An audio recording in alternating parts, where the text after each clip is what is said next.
Friends, this is, as I said, further to the briefing that was provided yesterday and some of the updates that have been just provided by Colonel Qureshi and Wing Commander Singh. I thought that we would just put some of the aspects related to the events that started on 22nd April with the barbaric terror attack in Pahalgam into further context, because there is a certain amount of commentary that has happened with regard to the events since then, and more than the commentary, there has been a lot of disinformation that has been directed at us from across the border. So a few things that I would like you to keep in mind. First of all, there is mention on all sides of escalation. I think the first point that you have to keep in mind is the attack of 22nd April in Pahalgam is the original escalation. ये जो सिलसिला है जो हम देख रहे हैं आज की घटनाओं को लेके, ये 22 अप्रैल के पहलगाम के हमले से शुरू हुआ है. एस्केलेशन वहां पे हुआ है और उस एस्केलेशन का जवाब भारतीय सेना ने, भारतीय फौज ने कल अपने एक्शन से दिया है. Secondly, I want to invite your attention to the involvement of the group calling itself the Resistance Front in these attacks.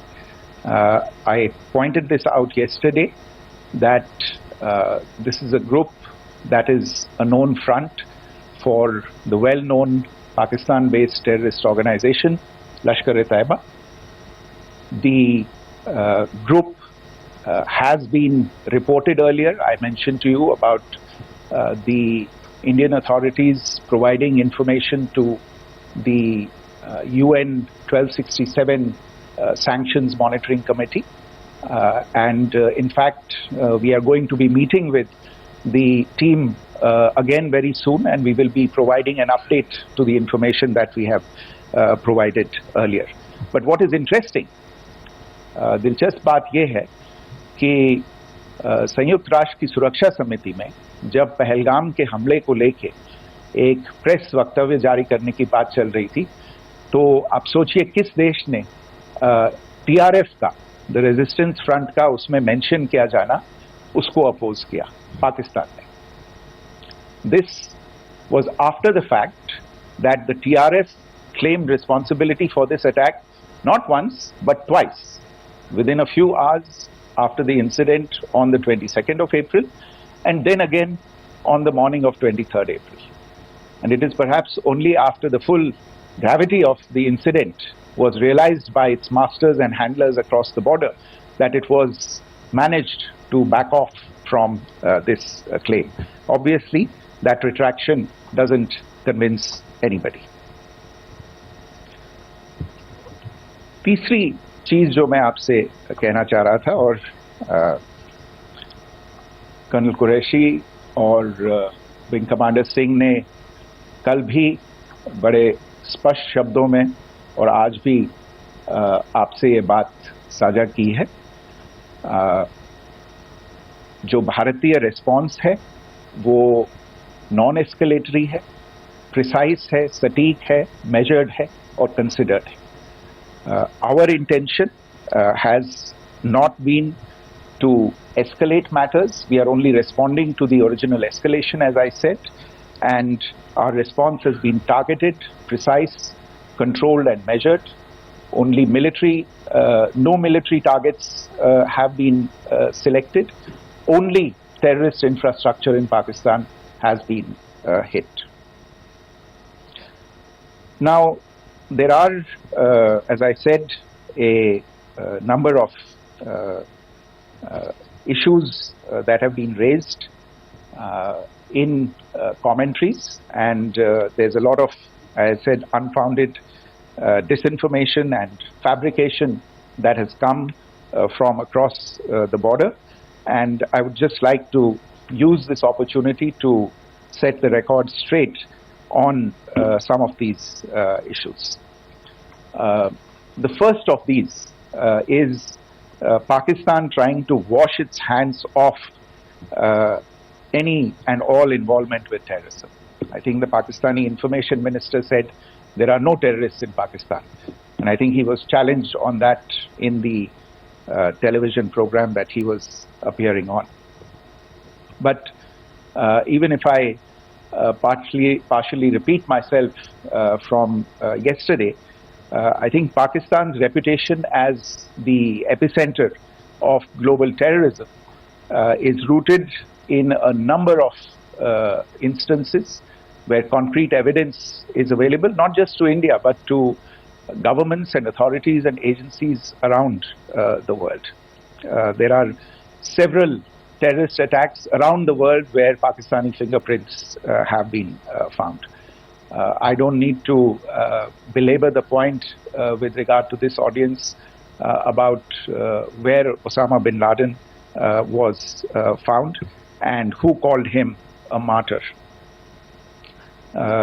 Pakistan has also for decades pursued cross-border terrorism into India with impunity, and as I said yesterday also, in order to deliberately mislead the international community, they claimed that the terrorist Sajid Mir was dead. They came under pressure, and Sajid Mir was then brought back to life, arrested, and is now in Pakistani custody.